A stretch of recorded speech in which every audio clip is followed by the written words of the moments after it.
Hello and welcome to I'm All Over the Place with Dara Star Tucker. I am she, and I am so glad to be back with you again this week, presenting an episode to you that I have done for KJLH, the radio station that I am now working for in the LA area. I'll let the KJLH version of me explain to you what the episode's going to be about. But for those of you who are my podcast listeners, if you are watching the video version of this on YouTube, then you probably recognize that there is a little bit of a different background behind me. I am in a cabin in the woods in Arkansas. I just finished a performance at the University of Arkansas. I am headed to Tulsa now to do a performance there. And on the 17th of March, I will be performing for a series called Jazz on the Move in Nashville, Tennessee. That is being put on through the Nashville Jazz Workshop. I'll be doing a tribute show to one of my favorite singers, Miss Nancy Wilson. That is a first come, first served show. So you just kind of show up at the Frist on the 17th of March. I think the show happens somewhere around 3 o'clock in the afternoon, and people start lining up well before that, not because of me, but because that series is so very popular. I've done shows on Nina Simone and Betty Carter in the past. I've actually done a show on Nancy Wilson in the past, and they are requesting that I do that again this year. So I'm really excited to be presenting that later this month. So I'll be out on the road for at least the first half of March doing various shows. And of course, on the 22nd, as I've told you all, I will be at Blues Alley in DC. I definitely would love for you to get online and get your tickets to the Blues Alley show. That's a Friday night, March 22nd. 2 shows, one at 7 and one at 9 o'clock. If you're going to be anywhere near DC, I would love to see you at the Blues Alley show. You can get your tickets now. It looks like we will be in Philadelphia in July. I'll have more information on that show for you coming up, and another show that we will possibly be doing in May in an undisclosed location that has yet to be announced. Stay tuned for that. But I want to remind you all, the I'm All Over the Place audience, to please rate and review the show on whatever podcasting platform you use. It really helps us in the rankings. Spread the word, tell people about the show. And of course, I also have a Patreon at patreon.com/Dara Star Tucker. If you are not a patron yet, that is one way that you can substantially and materially support the work that I do. I'm so appreciative to all of you for being here, and I hope that you are enjoying these episodes from my KJLH show. I'm so glad to be able to share them with you. Without further ado, the next episode of The Breakdown. Here it is. Well, hi there, folks. My name is Dara Star Tucker, and this is The Breakdown. I'm so happy to be back with you again this week to have important conversations about the issues that matter. You know what I'm getting ready to ask you right now, don't you? Do you have the KJLH app? If you are not listening to us on the KJLH app, you are missing out on the full potential of the experience that you could be having with the music that you love, with the talk that you love. You can take us with you wherever you go. You don't have to wait till you get in your car. You don't have to wait till you get to your office. You can listen to KJLH anywhere. At the gym, you can listen to us when you're taking your walks. Listen to us when you're on vacation. We can literally be with you anywhere you go. Download the KJLH app at the App Store. If you're on iPhone, if you're on Android, it's available on both platforms. You can also find us online on Instagram at Radio Free KJLH, or you can find me on my personal page at Dara Tucker B on Instagram. Everywhere else, you can find me at Dara Star Tucker. That's Dara with 1 R and Star with 2. I love being able to connect with you all online and having some deeper conversations about the topics that I discuss here on the air. And don't forget, if you happen to miss an episode of The Breakdown, you can always catch up with the episodes that you have missed online on the KJLH website at kjlhradio.com. I want to let you know how thrilled I am to be doing this particular episode this week. Last month, of course, we had Black History Month. This month is Women's History Month. And what I want to do for this episode is highlight 3 women that, for me, share a bit of a through line. There's a bit of a connection between these 3 female artists. I've done breakdowns on all of them, and I want to share those with you today. The breakdowns that I do often get into some important history on Black film and television and music. And for today's episode, I think I want to focus on music. I do a lot of breakdowns on music, and I want to particularly focus on the music of 3 really, really important women who were not only performers, not only writers and complete artists in their own right, but they were also activists. They are also activists. So I want to start with one very important historical figure, then I'll move to a figure that, in my estimation, kind of succeeded her in spirit and in tone. And then after that, I'm going to make the case for basically the third rung of this triumvirate of Black female artists that I think are all kind of intrinsically connected. And hopefully by the time you finish listening to these breakdowns on these three very important Black female artists, you'll understand why I have connected them all today during Women's History Month. It's a very interesting exercise to maybe consider these three women as being a part of a continuum, as being a part of a through line that connects them spiritually and musically and thematically. So I'm not going to reveal them all to you at the beginning. We're going to start with our first artist, who is Nina Simone. And maybe as you're listening to her story, it'll start to occur to you who these other two artists might be that I would connect to her. But I always love talking about Nina Simone because she was an unusual artist. Nina Simone is truly one of those artists that it is impossible to categorize. A lot of performers, a lot of writers and singers like to think of themselves as being beyond genre, but I think Nina Simone is truly one of the few artists that I would say is really without genre. She is uncategorizable. And I don't think she necessarily aspired to be that. I think that's just naturally what she was. There's nothing wrong with fitting in genre. There's nothing wrong with fitting into a particular category. Some of the most brilliant writers, performers, singers, musicians have a distinct genre, but Nina Simone did not. And that is part of her brilliance. So I'm going to start out Women's History Month honoring Nina Simone. We're going to take in this breakdown on her life, and then I'm going to come back and we're going to talk about artist number 2 that I feel really represents the natural succession to Nina Simone's legacy. But we'll start out with one of my favorite artists of all time, Miss Nina Simone. How did Eunice Kathleen Wayman, the 6th of 8 children born in a poor family in Tryon, North Carolina, come to be one of the most sampled voices in hip-hop? And all I want is what I can't buy now. I'm Dara Star Tucker, and this is The Breakdown.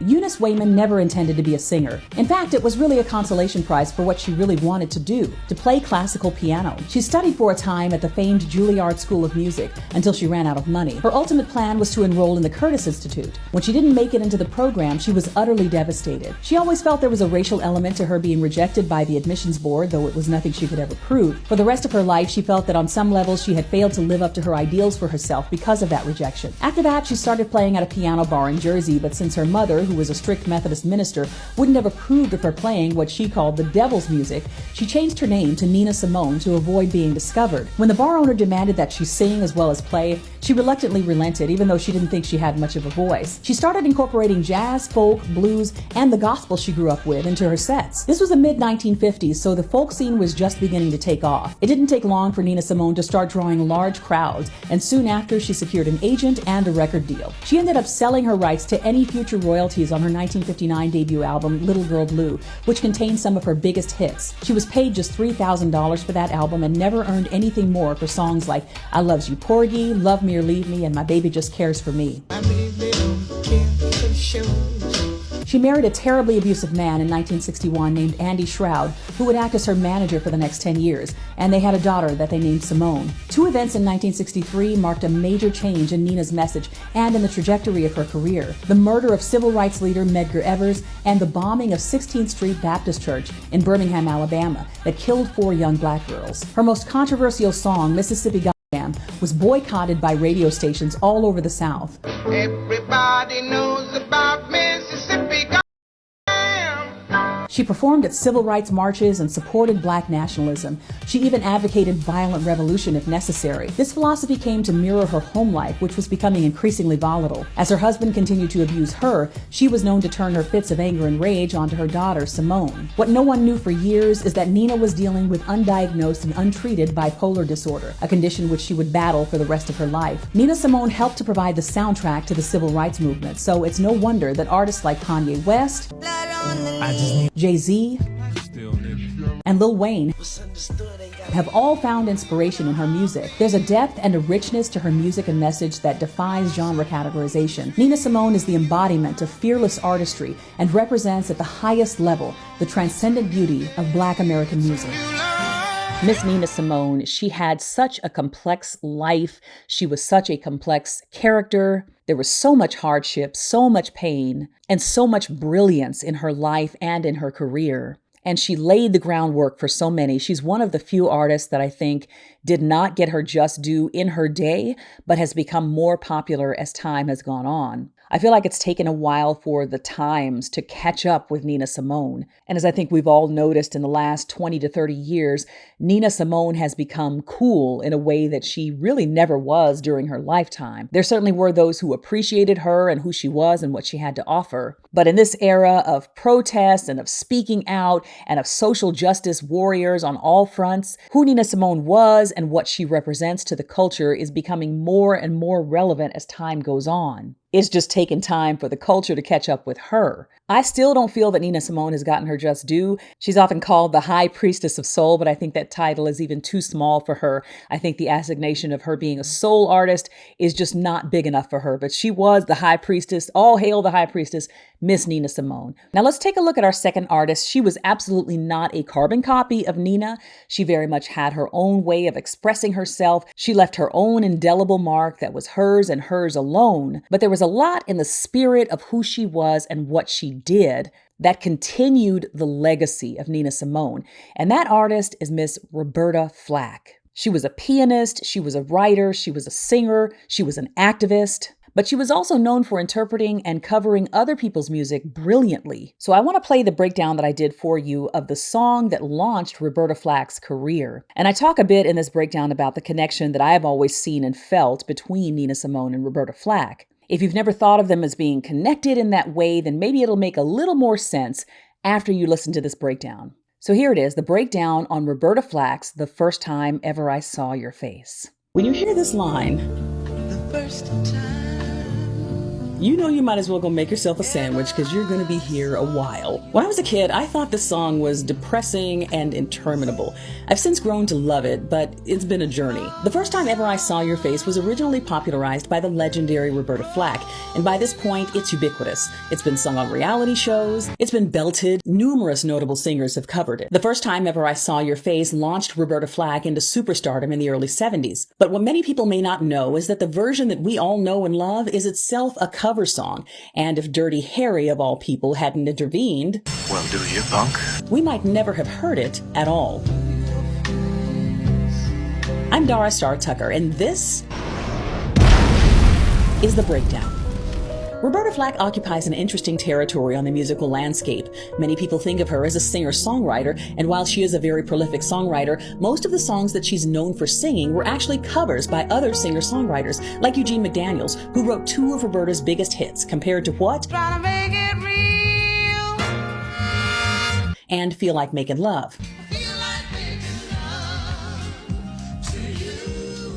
You could almost think of Roberta Flack as the natural successor to Nina Simone's legacy. Both Nina and Roberta's primary strength lay in their ability to completely reimagine a song and make it their own. Roberta's rise really began just as Nina Simone left the U.S. to seek refuge in Liberia. Nina and Roberta were both born in North Carolina. Both were childhood prodigies, showing promise on the piano at an early age. Both grew up heavily steeped in church music, but had extensive training in classical music. They both even described missing out on early career opportunities due to racism. But I didn't understand why I didn't get that scholarship. And there were people around me who knew about my talent as well.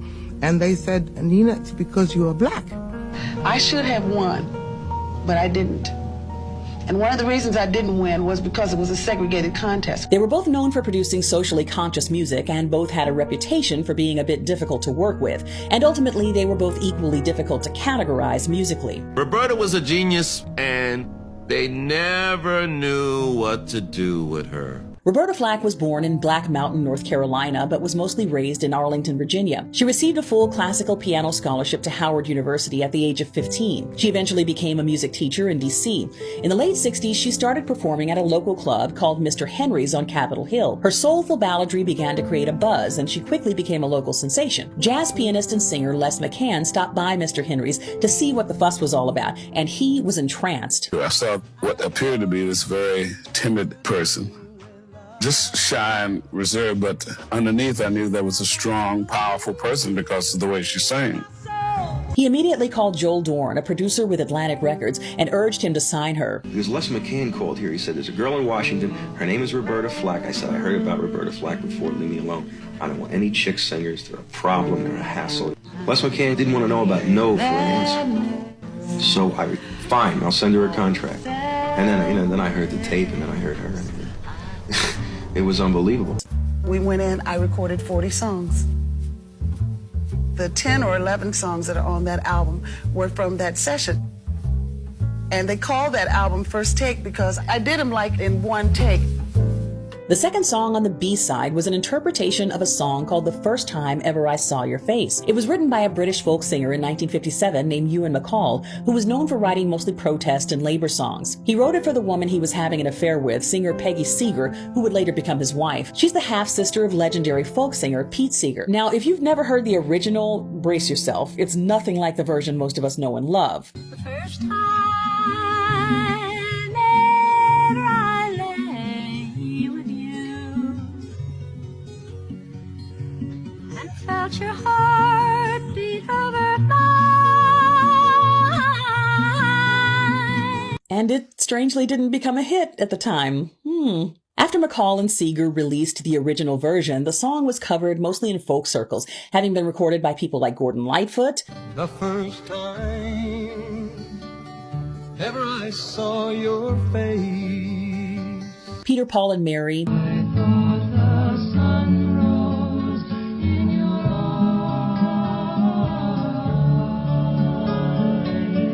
and the Kingston Trio.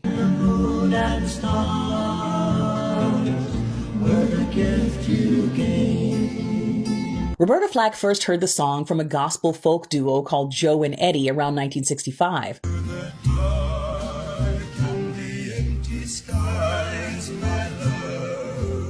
She performed it frequently at Mr. Henry's. The song appeared on Roberta's debut project in 1969, but it really didn't garner much attention. It was played on the radio here and there, but it wasn't released as a single and it didn't make much of a splash. Enter Dirty Harry. Do you, punk?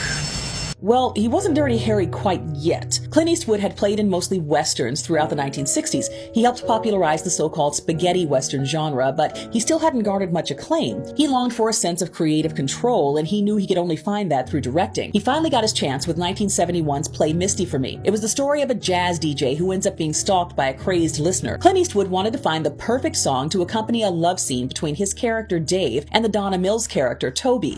The story is that he was driving down the Los Angeles freeway and heard the song. The first time ever I lay with you. He said the song just totally hypnotized him. And he found himself driving off the side of the freeway. He immediately called both Roberta Flack and producer Joel Dorn to get permission to use the song. Clint Eastwood's on the phone. He said, I just finished directing my first film. It's called Play Misty for Me. And he said, I want to use that song in the montage that the whole movie builds to. So I said, knock yourself out, Jack. Roberta tried to convince Clint to let her go into the studio and record a truncated version of the song. And we talked, and he said he wanted to use it, and I said no. And I said, it's too long, I'd like to, to do it again. He said, no, I'd like to use it. So I said, well, take the first 8 or 16 bars out. You don't need that piano intro. He said, I want every note. He used the entire song in the film. The Roberta Flack version is such an affecting interpretation, mostly due to the fact that it's significantly slower than the original. Turns out that interminable quality is exactly what makes it so special. It forces the listener to concentrate on each and every word. This was a creative choice Roberta made against the advice of producer Joel Dorn. He told her that it would ruin any chance the song had of becoming a commercial success. And for a time, he was right. The song was released in 1969, and it just sort of sat there. Only when Clint Eastwood decided to include it on the soundtrack of Play Misty for Me in 1971 did it make a splash. I felt the earth moving my hand.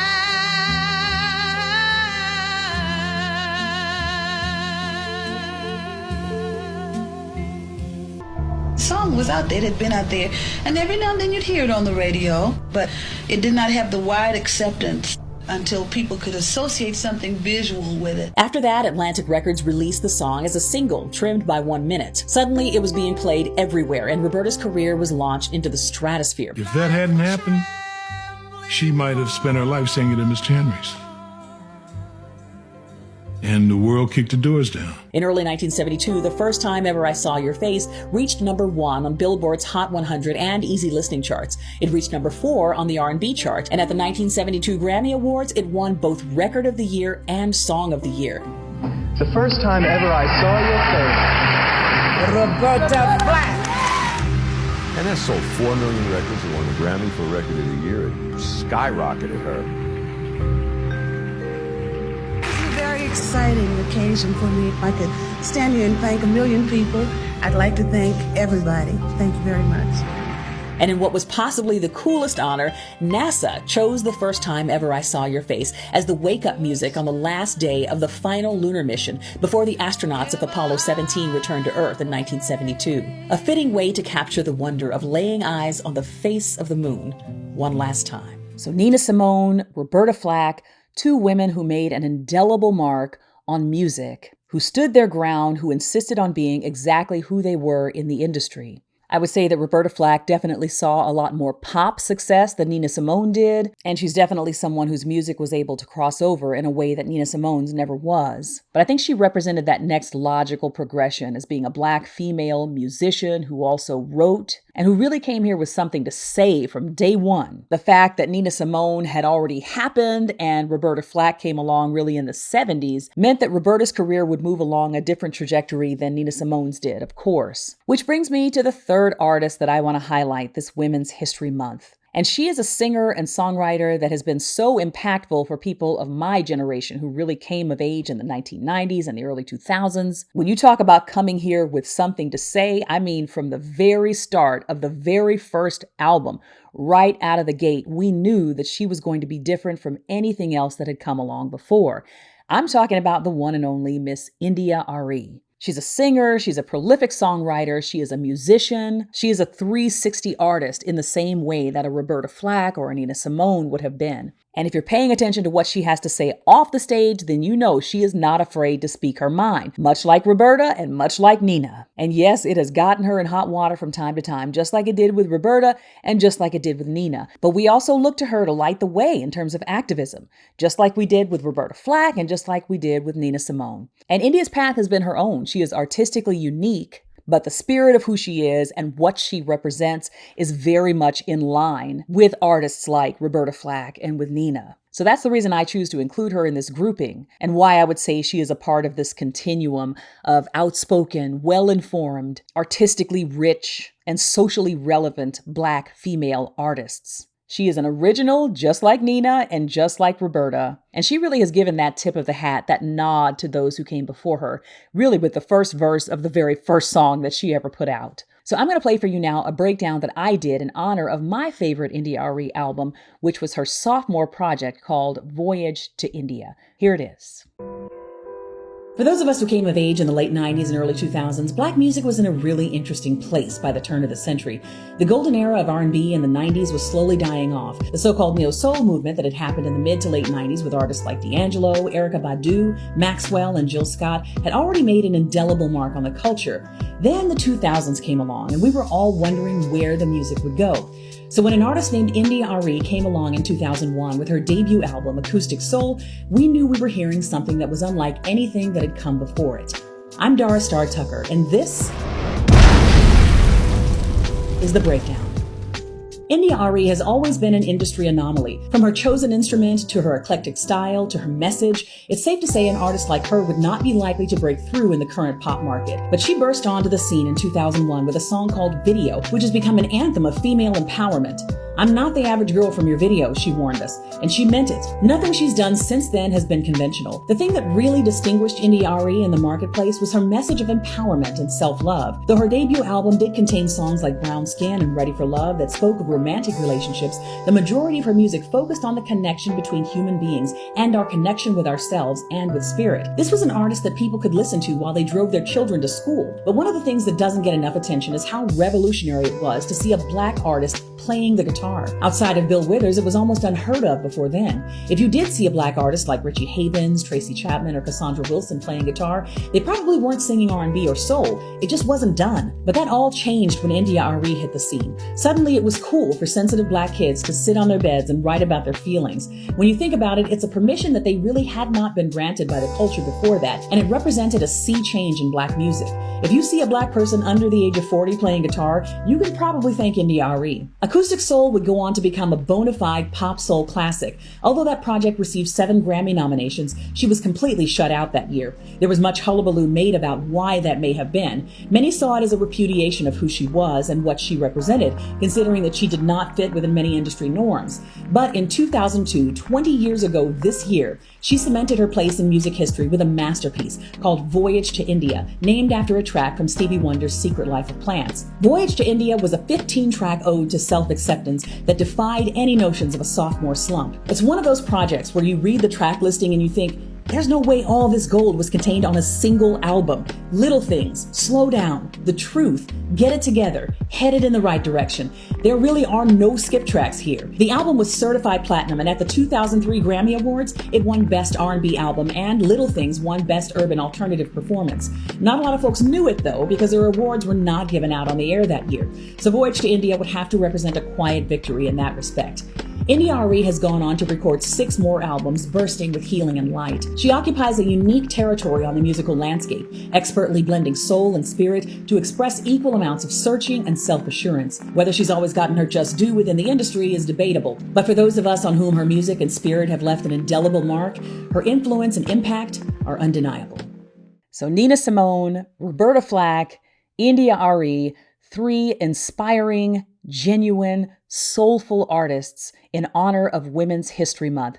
I hope you've enjoyed this episode of The Breakdown and the opportunity to contemplate the music, the beauty, the joy, and the artistry of these 3 incredible women. And what I want to know from you is, what artists would you add to this lineage? Who are some other singer-songwriter activists that you feel belong in this grouping? Who is a female singer-songwriter activist that is breaking onto the scene now?